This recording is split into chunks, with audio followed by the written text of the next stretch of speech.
सावधानी से सुनना। तो जिनकी यहाँ संपदा की कमी होती है, वैभव की कमी होती है, लक्ष्मी की कमी होती है, प्रतिष्ठा की कमी होती है, धन की कमी होती है, उसके लिए बुधवार के दिन अगर शंकर पर एक लोटा पानी चढ़ाया जाता है तो जिन लड़कियों का विवाह नहीं हो रहा, जिन बच्चों का विवाह नहीं हो रहा, उन बच्चों के भी विवाह हो जाते हैं। हमारा कुंदकेश्वर अर्थात गणेश जी के हाथ में जो कुंदुक होता है, उस कुंदुक, जो गणेश जी के हाथ में कुंदुक होता है, 7 दुर्वा। कितनी दुर्वा लेना है? दुर्वा बोलते हो, दुर्वा बोलते हो, पंजाब में क्या बोलते हैं? दुर्वा ही बोलते हैं ना। तो 7 दुर्वा, उसके पीछे के हिस्से में लाल चंदन लगाना और गणेश जी को कुंदकेश्वर महादेव के नाम से समर्पित करना।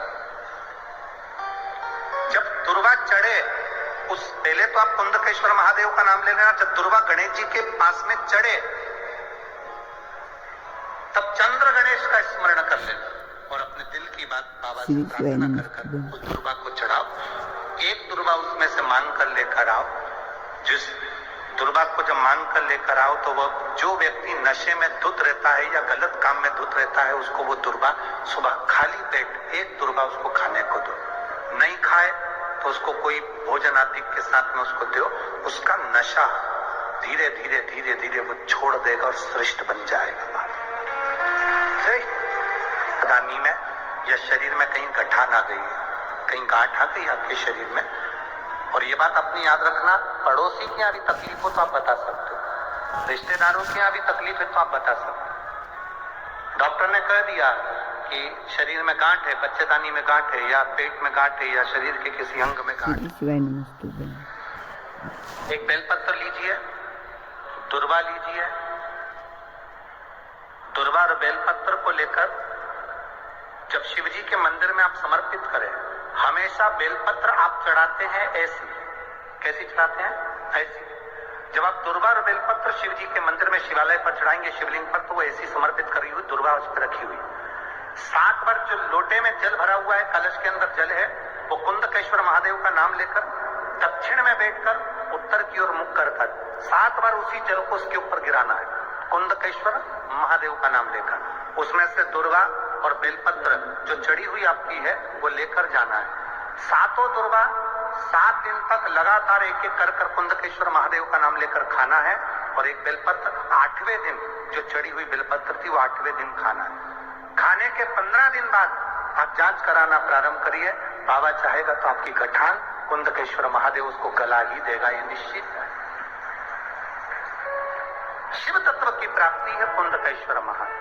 अगर बाबा नहीं सुन रहे हैं तो बेलपत्री एक अशोक सुंदरी वाली जगह पर चढ़ाकर दूसरी बेलपत्री बाबा देवादिदेव महादेव को, ये डंडी का मुख अशोक सुंदरी के यहाँ चढ़ाओ तो उत्तर की ओर, ये जो आप बेलपत्र चढ़ाओगे शिवलिंग के ऊपर, इसकी डंडी का मुख भी उत्तर की ओर। और तुम जब बैठो तो दक्षिण में बैठना। कहां पर बैठना? यहां बैठोगे तो यहां से जो पानी बह रहा है, आप कहां बैठोगे? जैसे ये पानी यहां बह रहा है तो तुम्हें कहां बैठना है? इसके इधर। ना तुम्हें इधर बैठना है ना तुम्हें उधर बैठना। कहां बैठोगे? दक्षिण में। दक्षिण में बैठोगे तुम्हारा मुख कहां हो गया? जम के बोलो, जम के उत्तर में। तो तुम जब यहां बैठोगे तो ये जो जलाधारी है जहां से पानी बहकर जा रहा है, यहां बैठोगे, और जब आप जल समर्पित करोगे, जल चढ़ाते चढ़ाते एक बार थोड़ा सा आगे बढ़कर जल की धार को अशोक सुंदरी तक लेकर जाना। ये लगभग तुम 2 या 3 महीना कर देखो, मेरा बाबा तुम्हारा हाथ जरूर पकड़ेगा, निश्चित है।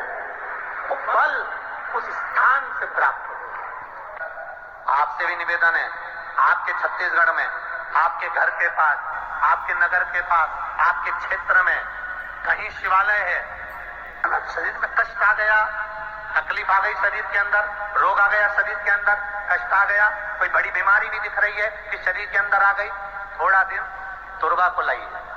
क्या लाओगे? जम के बोलो जरा। दुर्वा। दुर्वा देखिए सब लोगों ने, दुर्वा। दुर्वा के नीचे का जो भाग होता है, जब आप दुर्वा तोड़ेंगे तो ऊपर हरा हरापन रहेगा, नीचे थोड़ा थोड़ा हल्का हल्का सा पीलापन रहेगा, सफेदपन रहेगा, रहता है उसमें। दुर्वा को तोड़ते हैं तो जब दुर्वा आप लेकर जाएं, देवादिदेव महादेव की अशोक सुंदरी वाली जो जगह है उस अशोक सुंदरी वाली जगह पर 7 दुर्गा का बल आप अशोक सुंदरी वाली जगह पर किसी भी सोमवार को समर्पित करें और उस दुर्गा को उठा कर लिया।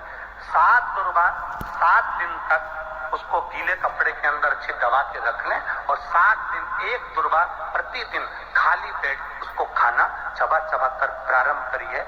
शरीर में अगर कमर में भी दर्द है, घुटने में भी दर्द है और पीठ में कंधे के पास अगर दर्द है, 7 दिन खाकर देखना, धीरे धीरे धीरे धीरे वो दर्द अपने आप समाप्त होना चालू हो जाएगा। वो दुर्गा का आनंद हमारे जीवन में, क्योंकि भूमि तत्व को हमें मिल रहा है, भूमि तत्व से हमें प्राप्त हो, प्रयास करिए। ये मणिलिंग शिव महापुराण की कथा चल रही है। शिव को जल चढ़ाने वाले, एक बात याद रखना आप सब, चाहे बेटे हो, बेटियां हो, वृद्ध हो, जवान हो, बच्चे हो, आज एक बात चंद्रभागा शिव पुराण में से रख लेना संभाल कर। शंकर को जल चढ़ाने वाले, एक बात याद रखना, तुम पर हंसने वालों का जवाब, तुम पर उंगली उठाने वालों का जवाब, तुमको गाली देने वाले का जवाब, तुमको अपशब्द कहने वालों का जवाब, जितने जल चढ़ाने वाले हो, याद रखना तुम्हारा जवाब तुम्हें नहीं देना, जो तुमको मंदिर तक बुलाता है वो जवाब देगा। जो तुम्हें मंदिर तक बुला रहा है, तुम्हें खींचकर मंदिर तक ला रहा है, एक लोटा जल चढ़वा रहा है, वो महादेव। श्री शिवाय नमस्तुभ्यम, सब बोलिए एक बार जमकर, श्री शिवाय नमस्तुभ्यम। प्रैक्टिकल जरूर करना, कहीं सीवर वाला महाराज झूठ तो नहीं बोल रहा। शास्त्रों की बातें हमारे जीवन में हमें सुख प्रदान करे, इसलिए इस भाव का आनंद करते हुए आज की कथा को विराम देते हैं। श्री शिवाय नमस्तुभ्यम। हर हर महादेव। आप सभी का मेरे चैनल धार्मिक वीडियो पर स्वागत है। पूज्य प्रदीप मिश्रा जी ने बुधवार के बहुत अच्छे और अचूक उपाय बताए हैं। पूज्य प्रदीप मिश्रा जी ने बताया है कि बुधवार के दिन अगर 1 बेलपत्री और 7 दुर्वा अगर हम गणेश को समर्पित करते हैं और वो बेलपत्री और 1 दुर्वा अपने घर ले आते हैं और उसको चबा चबा कर खाते हैं तो हमारी चाहे कैसी भी बीमारी हो वो हमेशा के लिए ठीक हो जाती है। और पूज्य प्रदीप मिश्रा जी ने बताया है कि जब भी हम भगवान शिव को बेलपत्री समर्पित करें या जल समर्पित करें तो हमारा मुख हमेशा उत्तर दिशा की तरफ होना चाहिए, क्योंकि हम कई बार ऐसा करते हैं कि हम भगवान शिव को जल चढ़ाते समय सोचते हैं कि भगवान शिव के सामने ही बैठे और वहीं से हम जल समर्पित करके आ जाते हैं, लेकिन ऐसे हमें नहीं करना चाहिए। हमें हमेशा उत्तर की तरफ मुख करना चाहिए। पूज्य प्रदीप मिश्रा जी के उपाय और कथा सुनने के लिए मेरे चैनल को लाइक, कमेंट और शेयर ज़रूर करिएगा। और अगर वीडियो पसंद आई हो तो 1 लाइक और 1 कमेंट अवश्य करिएगा। श्री शिवाय नमस्तुभ्यम। हर हर महादेव।